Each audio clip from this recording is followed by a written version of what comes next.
Spring is a busy time on the homestead. Between caring for seedlings, prepping garden beds ready for the growing season, and trying to keep on top of the weeds, little time is left for everything else that needs doing. Here's what's happening this week on our homestead. With a new garden patch and another few smaller additions like these raised garden beds here, we are adding on to our irrigation systems. Having irrigation systems in place helps cut down immensely on how much time watering takes. As a mum of young kids, I find having an irrigation setup just works really well for us. It means I'm not having to drag hoses all over the place and spend a lot of time and energy watering the garden. And growing enough food for our big household, there is a lot of watering to be done. So as well as putting a line down for these raised garden beds, I've also put another one down behind the grapes for the new raspberry plants. But other than these couple small lines, we are putting down a whole new system for our new garden bed, which is going to be really cool and make watering over there so much easier.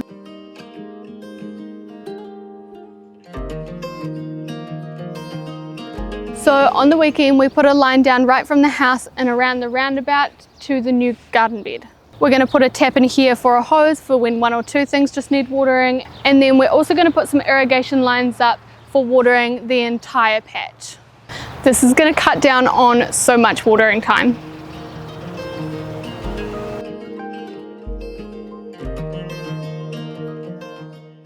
This week we got the rest of our red onions planted up.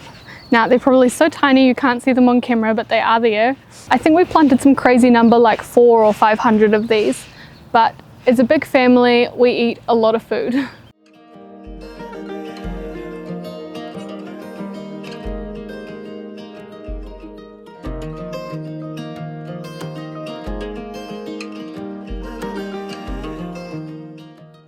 A lot of our seeds have been planted now, and these seedlings are just about ready to go out in the garden, so I'll be getting onto that this week.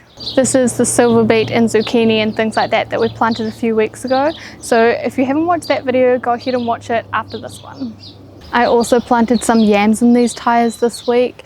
I've not grown them before, but we love eating them, so I'm super excited for that. With weeds growing like crazy at the moment and more sunny days drying out the soil, now is the perfect time to be mulching the garden. The other day my girls helped me start on this area of the garden where the ground is starting to dry out and crack despite daily watering.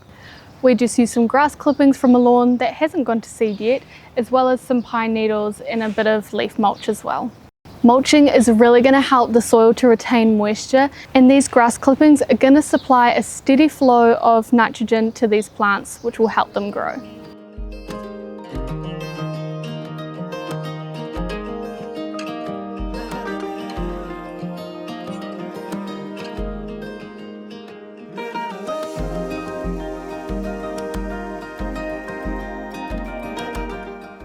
I put these kumara in some soil to get some more kumara slips started. I've heard that the soil method can be a little bit faster sometimes, but I've heard other people say that the water method is a bit more reliable, so it'll be interesting to see.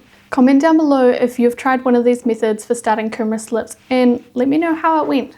This week we are running the first of some homesteading skill classes that we're running for the homeschool community. These first classes were about composting and starting seeds.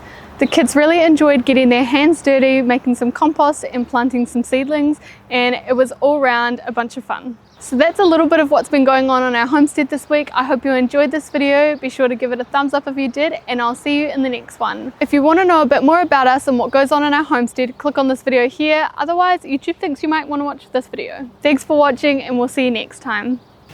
And these grass clippings... Peachy, seriously! Seriously, Petey, again, I'm trying to film. Please.